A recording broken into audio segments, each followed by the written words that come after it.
I'm working on a 2012 Volkswagen Golf R, just replacing this oil filter housing. It's a very common job on these.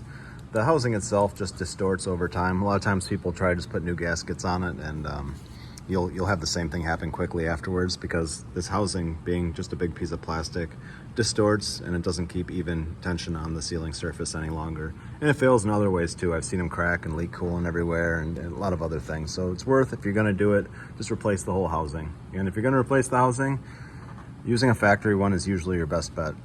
I've had problems in the past using aftermarket ones, and if you install the factory one correctly, you will be good. It won't be a problem. So you'll get at least, another 50 or 100,000 miles out of it before it's an issue again, assuming the oil filter is torqued correctly, when the oil is changed. But here it is down here off the front of the engine. And I'm just doing a quick video, just kind of doing an overview of what you have to do to get to it. You have to pull the throttle boot off. So the hose that attaches your throttle to your intercooler, then pull the throttle body off. And then with that out of the way, you can see things in here and undo all these plugs.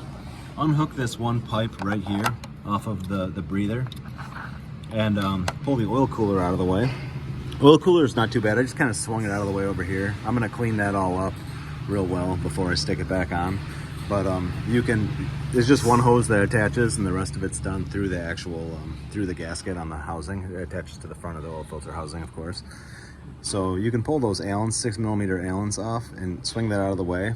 There's this little bracket that goes on top of it that you just pull a couple bolts off and a couple triple squares, and that kind of sneaks out. You don't have to really pull the coolant pipes off right here or anything else really. Getting the fans out might make it a little bit easier. Let's say you're doing this on the ground, you may be better off trying to grab these fans out of here to get yourself a little bit more room. But if you're doing it up in the air like me, you can just do this. Undo the 4 screws here. They just use a 10mm socket for these 4 that you can see. You have to pull the cooler because the cooler blocks this one screw here, so that's why you do that. And then you can get those 4 out of there, and you can sneak this straight down. You undo there's an oil pressure sender that attaches right here. With that unplugged, you can just pull this thing straight down, and the breather hose on the top of the oil filter housing will sneak past this pipe, and you'll be good. So not that bad of a job really. And that's how I've been doing them. So thanks for watching.